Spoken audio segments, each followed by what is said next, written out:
Rydman, voit avata sahrin sokaisemmat silmäsi. Kohta laskeudutaan Helsinki-Vantaalle lentokentälle. Jo oli aikakin, en olisi kestänyt enää hetkeäkään, mutta nythän tämä rakkine tulee maahan. Auttakaa! Maahapa hyvinkin, nyt nimittäin laskeudutaan.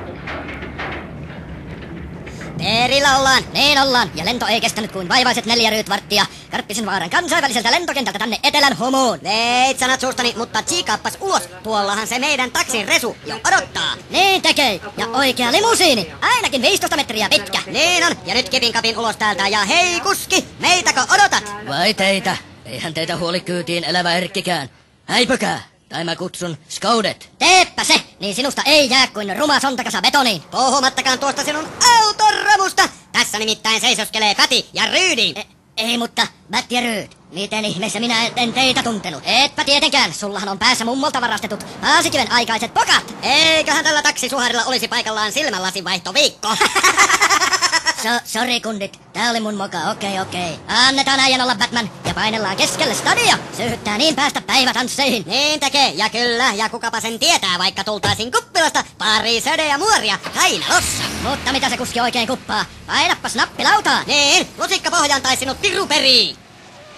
Tietääks kundit, että tässä on 60 nopeusrajoitus? Vai haluutteko te maksaa kunnon rapsu? Anna palaa vaan, Ryd fyrkalla ne sakot maksetaan. Niin tehdään, anna mennä vaan, äläkä nikottele. Juman kaut, just punaisiin. Sori, ei ihan ehditty kundit. Olisit painanut kaasua, kun näit, että vielä ehditään. Tässä ei nyt oikein joutaisi oikein kuppaamaan. Ei niin, vai, vaihdu jo. Kuulepas kuljettaja, mikä maksaa kun auto ei liiku? Taisit muuttaa kirjat tähän risteykseen. Pitääkö meidän vaihtaa kuljettaja? Älkääs kundit hermostuko, kyllä se tästä suttaantuu. Okei, nyt mennään taas. Joo, oli aikakin. Tässähän meinasi palaa Ryd, hermot. Polje kaasua vaan. Poljepas. Varautua! Linja-auto poikittaa tiellä! Kylki sisään, mutta mitä vääntyy keskelle tietä? Oma vika! Tää tulee pojat kalliiksi. Teillä on kohta lompakot hoikkana.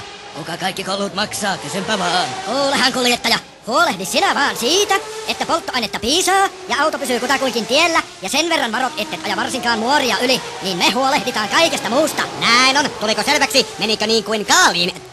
Okei. No minne seuraavaksi? Kerrohan taksisuhari, missä on lähin sahtikioski. Nyt puhut Rydman, nyt puhut vähän, mutta asiaa. Tos oikeel olis yks nastamesta. Käviskäs toi laatuun? Joo, vain se passaa. Kaarrapas oven eteen, niin kysäistään vieläkö mahtuu. Hei, ovimies! Vieläkö on saumaa parille janoiselle? Vielä mitä? Tollaset nyrkilät tapettavat käppänät eivät kyllä astu tästä ovesta sisään, sanon katon mä. Haista Rydäs! Fuck you, motherfucker! Tuota ei kyllä jäädä kuuntelemaan. Totta puhut sinä senkin vanha sahtisieppo, mutta kuski, puhalletaanpa seuraavaan paikkaan. Mikäs siinä? Tehän tämän kaiken maksatte. Hei, tsiikatkas kundit tonne.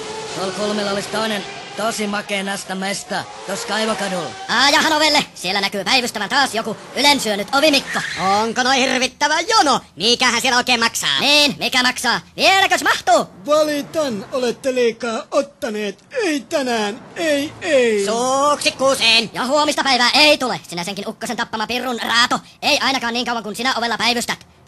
Paukapää. No, kuski, ajahan eteenpäin. Kuten herrat haluaa. Tuolla olis hyvä ystävä. Siellä ainakin ollaan ystävällisiä. Kyllä kai, mikäli nimeen on vähänkin perää. Pysäytä. Hei, portsari, onks mitään saumaa päästä parille sahtituopille? Mikä se siinä, mutta yhdet. Katsokaapas, kuppila menee kohta kiinni, kato hei. Taas tällä tavalla. Kuski odottaa kiltisti tässä, ja me Batmanin kanssa käymme kaatamassa parit Ryd-tuikut naamaan. Tuliko selväksi? Okei. Mä venaan. Hyvä Rydman, nyt mentiin! Kaikenlaisia röttikasoja niitä on liikkeellä. Mutta mikäs siinä, jos jätkillä on paalua päällä, niin siitä vaan. Mä venaan. Oikeastaan voisin tsekata, mitä Radio Ykkösellä on tänään tarjottavaa.